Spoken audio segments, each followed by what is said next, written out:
இந்த சீமான் ஒரு மனிதன், ஒரு நடிகனா டைரக்டர், அவரை எனக்கு நல்லா பிடிக்கும். நல்ல தமிழுக்காண்டி வாதாடா, இழந்த தமிழுக்காண்டி போனாரு, திடீர்னு ஏதோ தடாவில் பிடிச்சிட்டு போனாங்க, எல்லாம் பண்ணாரு. நல்ல மனுஷன், நல்லா செய்தாரு. நானும் பெருமையா பேசினேன்.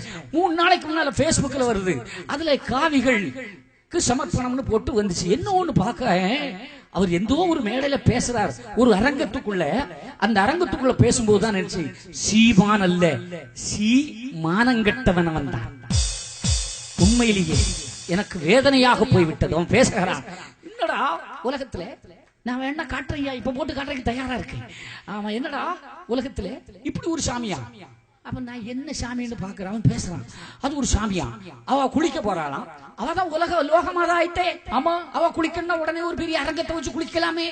அவ என்ன பண்ணிட்டா, அழுக்க உருட்டி அங்கிட்டு வச்சு அது புள்ளையாரா வச்சுக்கிட்டு, மோனே நான் குளிச்சுட்டு வரேன் பாத்துக்கடான்னு சொன்னான். இது என்னோட வேடிக்கையான சாமி, இப்படி ஒரு சாமி உண்டா?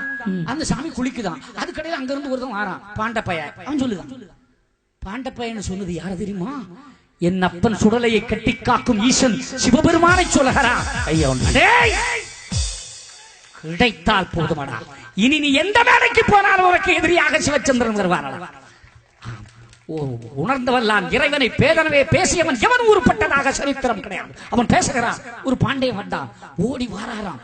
வந்த உடனே பாக்குறார், உடனே காலை பிடிச்சிருக்கான். அங்க போவாத, எங்க அம்மா குளிக்கான்னு. உடனே எட்டி பார்த்தான், எங்க அம்மையா? இல்ல, என் பொண்டாட்டி எங்க குளிக்க நான் பார்க்க போறேன். ஷீ உடு, எங்க அம்மா. உடனே அவன் சொல்லுவான், இது என்னடா நமக்கு தெரியாம இடையில அது கதை, சரி இது என்ன நமக்கு தெரியாம இடையில பொந்துட்டு அப்படின்னு சொன்னான். தப்புன்னு வெட்டிட்டான் கொலகார பைய. யார சொல்லுங்க? ஐயனே. தப்புன்னு வெட்டிட்டான் கொலகார பைய. சிவபெருமான் கொலகாரனா. உடனே அவன் அங்க இருந்து ஓடி இருந்தாலும், ஐயோ என்ன கொல்லிட்டீங்களே என் மகன். இவருக்கு உடனே நெஞ்சு, உனக்கு போனா எனக்கு தெரியாம எப்படி நீ பிள்ளை பத்த? இந்து மதம், கணவன் மனைவி, துரு கல்யாணம், வைபவங்கள் எல்லாமே தத்துவம் என்பதை இந்த நாய்களுக்கு இவன் சொல்லுவான்.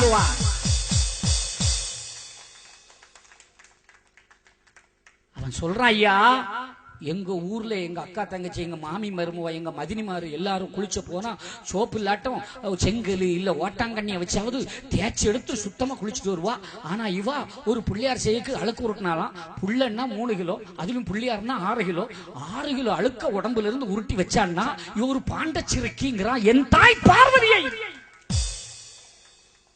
இந்து மதத்திலே தெரியும். பேஸ்புக் ஓபன் பண்ணி பாருங்க. இவனுக்கு, இவன் தமிழனுக்கு பாடுபடுகிறான் என்று நினைத்தேன். இப்பொழுதுதான் தெரிகிறது, இவன் எதையோ பெறுவதற்காக சிறுபான்மை என்ற பெயரில் கைக்கூலி வாங்கிக் கொண்டு இந்து மதத்தை பரப்பிக் கொண்டிருக்கிறான், இந்து மதத்தை சீரழித்துக் கொண்டிருக்கிறான். அவனுக்கு எச்சரிக்கை, நாராயணனை படைத்தவன் ஒரு நாளும் உருப்பட்டது கிடையாதடா, முடியாதடா.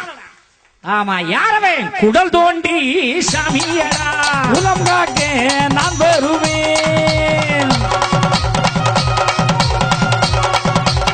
என் அன்பு மக்களே, அந்த நிலையில் அவன் நமது இந்து தர்மத்தையும் கிருஷ்ணனையும் பாஞ்சாலியும் நாரதனையும் அத்தனையும் கேவலமாக பேசுற.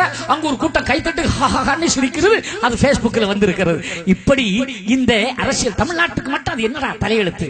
ஒருத்தன் என்னன்னா ராமர் பாலம் போட்டாராங்கிறான், என்ன ஒருத்தன் கொத்தனாரான்னு கேட்கிறான். அது ஏன்டா எங்களை மட்டும் சொல்ற? ஒருத்தன் தாலியை பிடிச்சா இருக்கிறான். இவன் தாலி பிடிச்சார்த்தானே பெண்ணடிமை தரன்னு சொல்லி என் முகமதிய சகோதரர்களை கூப்பிட்டு இதை எடுத்து போடுங்கன்னு சொல்ல முடியுமா? இவனால் வெட்டி விடுவான் ஐயா, தெரியுமா? அப்ப நாம என்ன பொறுத்து கொண்டிருக்கிறோம்? பூமி ஆள்வோம், பொங்கி எழுது கொண்டு இருக்கிறவர்கள் சீக்கிரம் காணால போகிற காலம் வந்து கொண்டிருக்கிறது. இனிமேல் யாராவது இருந்தாலும் நெத்தியில பட்ட பொட்டு இவைகளை போடாமல் வெளியே வரப்படாது.